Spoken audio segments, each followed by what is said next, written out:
देखिए, कोई भी काम मुकम्मल अगर करना है तो आपके पास इंटेंट होना चाहिए और उस काम को करने की कैपेबिलिटी होनी चाहिए। यानी कि एक तो आपकी नियत होनी चाहिए और एक काबिलियत होनी चाहिए।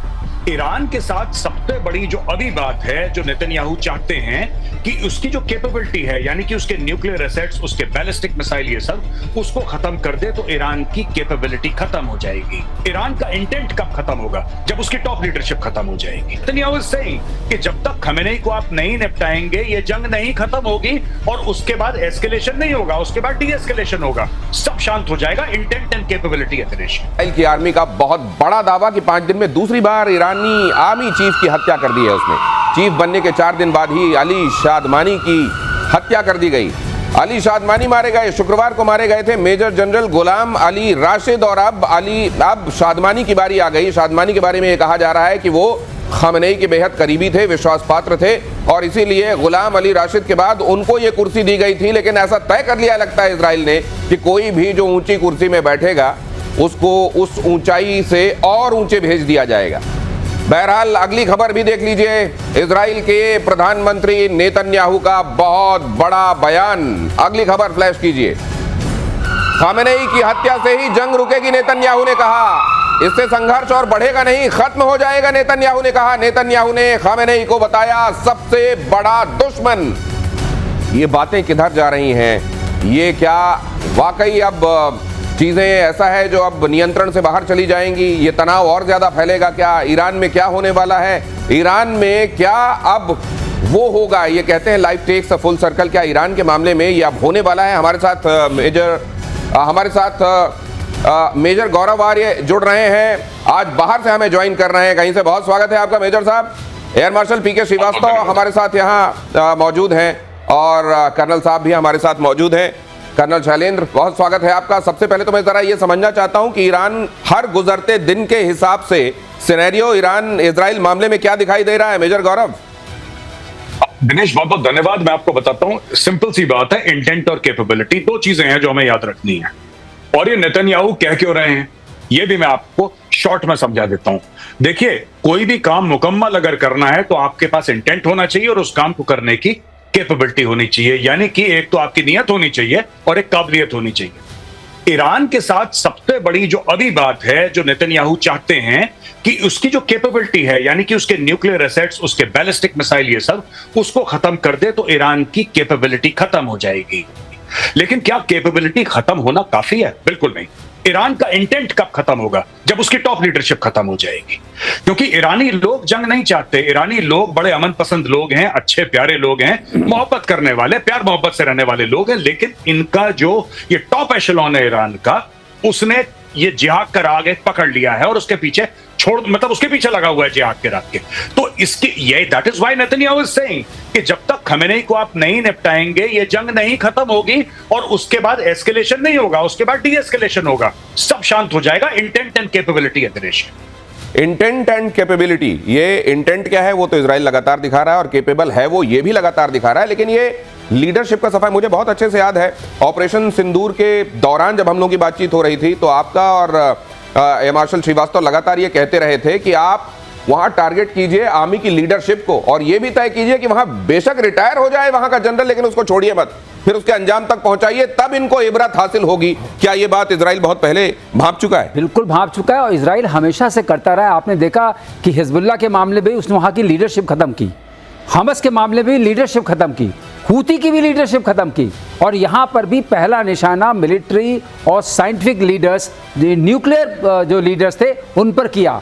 और ये इतना प्रिसाइज रहा है दिनेश, एक बात आपको ज़रूर चौंकाएगी कि ये खबर उनकी जो ज़मीनी खबर है, जो मोसाद का ऑपरेशन है, जो उनकी यूनिट 820 है उसका जो ऑपरेशन है, जो उनका साइबर ऑपरेशन है, वाह क्या काबिले तारीफ है।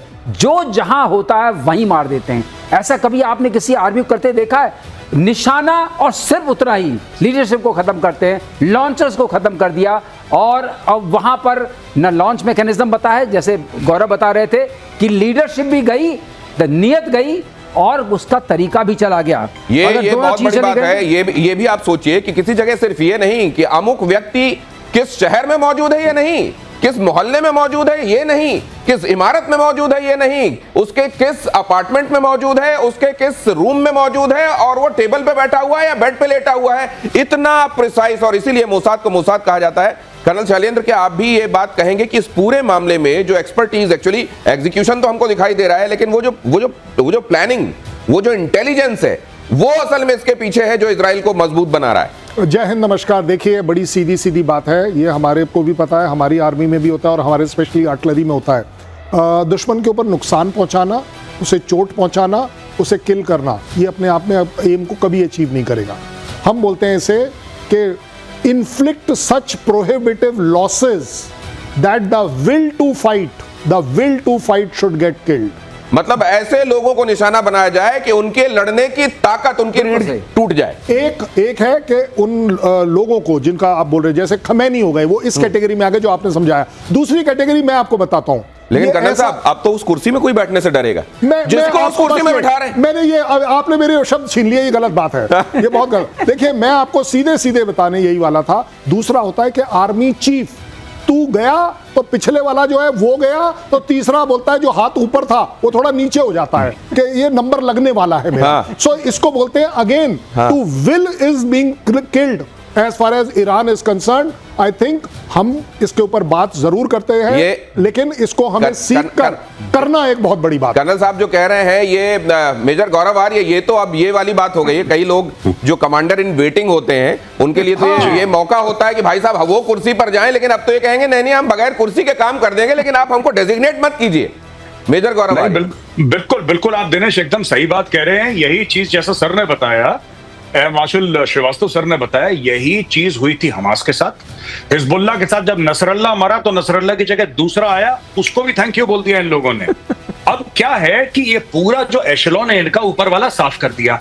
आज आप चाहे बात करें ये इस्लामिक रेवोल्यूशनरी गार्ड कोर की बात करें, आप इनकी रेगुलर आर्मी की बात करें, आप इनके इंटेलिजेंस सेटअप की बात करें, आप इनके एयर डिफेंस की सेटअप की बात करें, बड़ी सुंदर बात बोली थी सर ने, बड़ी खूबसूरत बात बोली थी कि ये रिफ्यूलिंग कर रहे हैं तेहरान के ऊपर। अब आप समझ लीजिए इस लेवल की एयर सुपीरियरिटी कि ये रिफ्यूलिंग कर रहे हैं।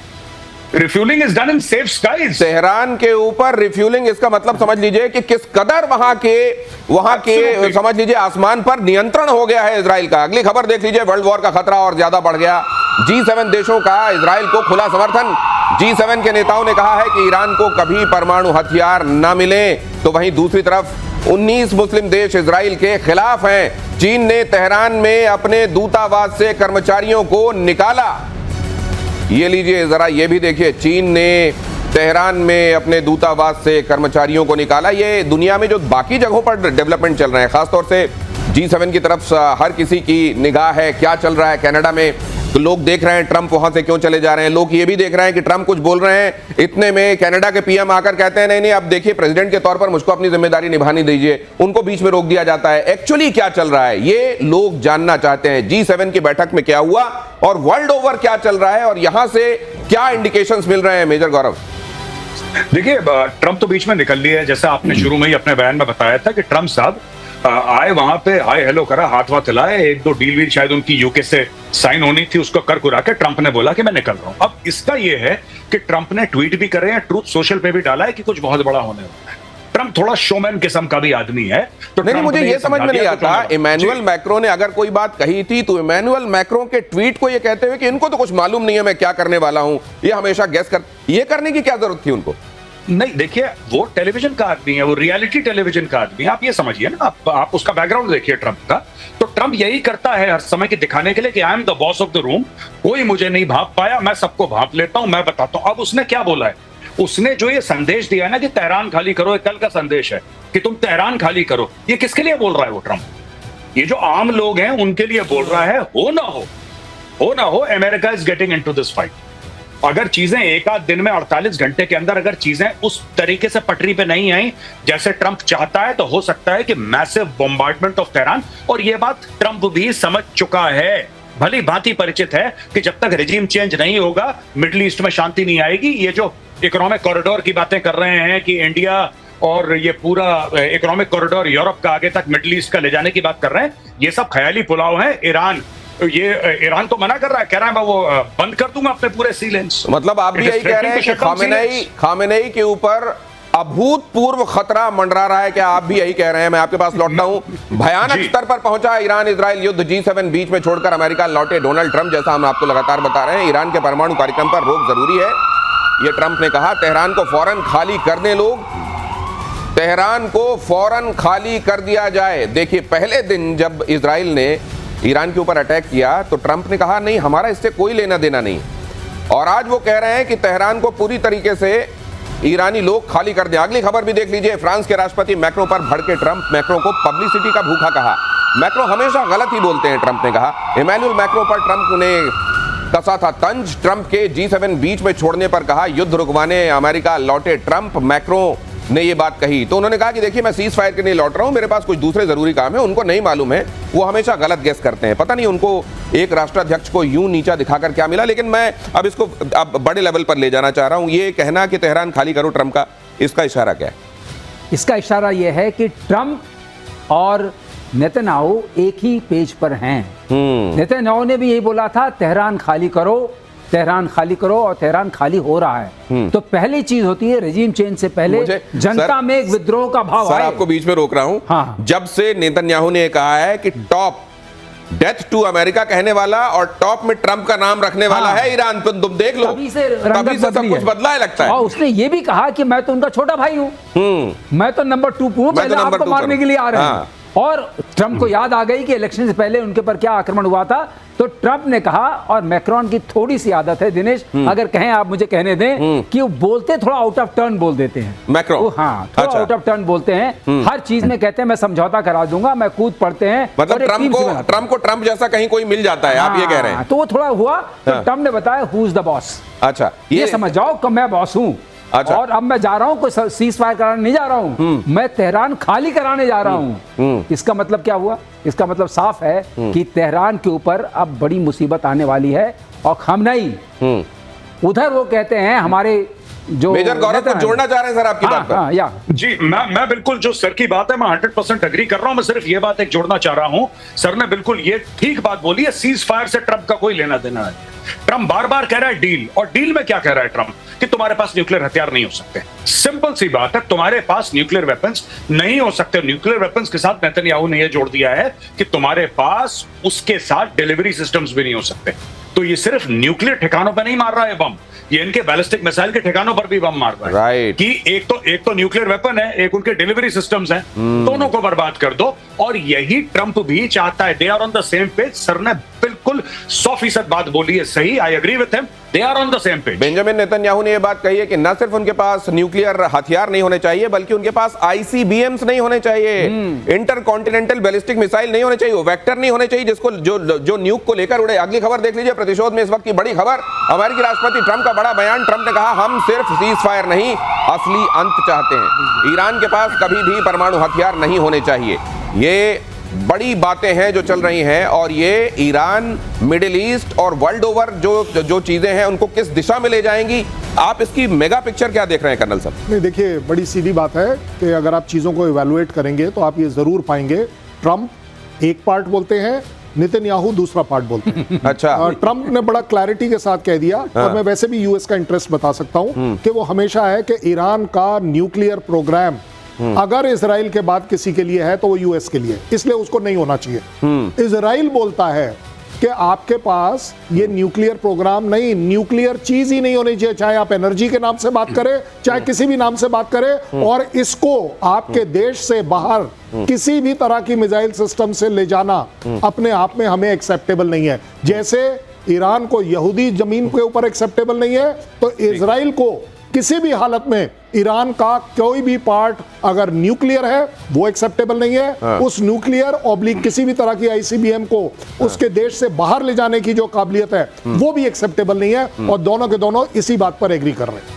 ईरान के सांसद महमूद नवाबियान की धमकी भी जरा देख लीजिए। उन्होंने कहा कि अमेरिका को निशाना बनाना बहुत आसान है, इजराइल पर हमला करना जितना मुश्किल है उतना ही ज्यादा आसान है अमेरिका की तबाही। उन्होंने कहा कि अमेरिकी सैन्य अड्डों, युद्धपोतों को निशाना बनाना आसान है। अब ये क्या बयान है और ये किस तरफ चलाए जा रहे तीर हैं मेजर गौरव? देखिए, ये गीदड़ भपकी है। आपने देखा था जिस तरीके से उनकी टीवी एंकर जो बैठी थी बीच में, हाँ वो कह रही थी हम कभी नहीं झुकेंगे, हम कभी नहीं छोड़ के भागेंगे, बम गिरा भगली।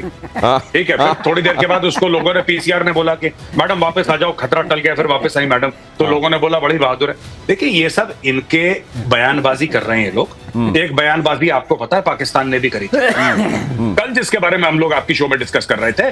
पाकिस्तान ने बोला कि हम न्यूक्लियर मार देंगे, फिर जब बोला अच्छा तुम मार दोगे, कह रहा मैं मजाक कर रहा हूं। तो ये सब देखिए, ये सब कोरी बयानबाजी है, इनको भी पता है। ट्रंप ने पहले दिन क्या बोला था, तुम्हें इजराइल के साथ जो करना है करो, अगर तुमने अमेरिकन एसेट्स या तुमने अमेरिकन पे हमला करा फिर देख लेना, तुम फिर देखना।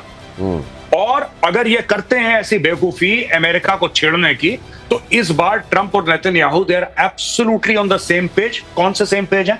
Number 1, they will not have, Iran will not have any nuclear weapons और nuclear anything for that matter.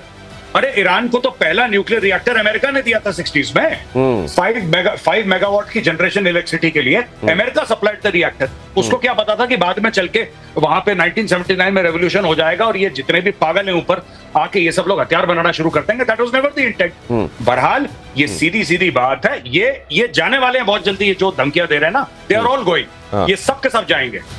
आपने कहा मजाक कर रहा था, वो आपने भोपाल से उठाकर दिया था। AQ खान गए भी वहीं से थे और वहां से हो सकता है वहां जब तक रहे सद्बुद्धि रही होगी, लेकिन वहां जाने के बाद तो वो क्या करने लगे आपको मालूम है। उन्होंने ये सीखा किसने, जो बड़ी बड़ी बातें बोलना? क्या ये पाकिस्तान से ईरान गया है, ईरान से पाकिस्तान आया, ये भी जरा बताइएगा। लेकिन इजराइल के अटैक से धुआं धुआं हुआ तेहरान, ये खबर देखिए। तेहरान के आसमान में चारों तरफ धुआं दिखा।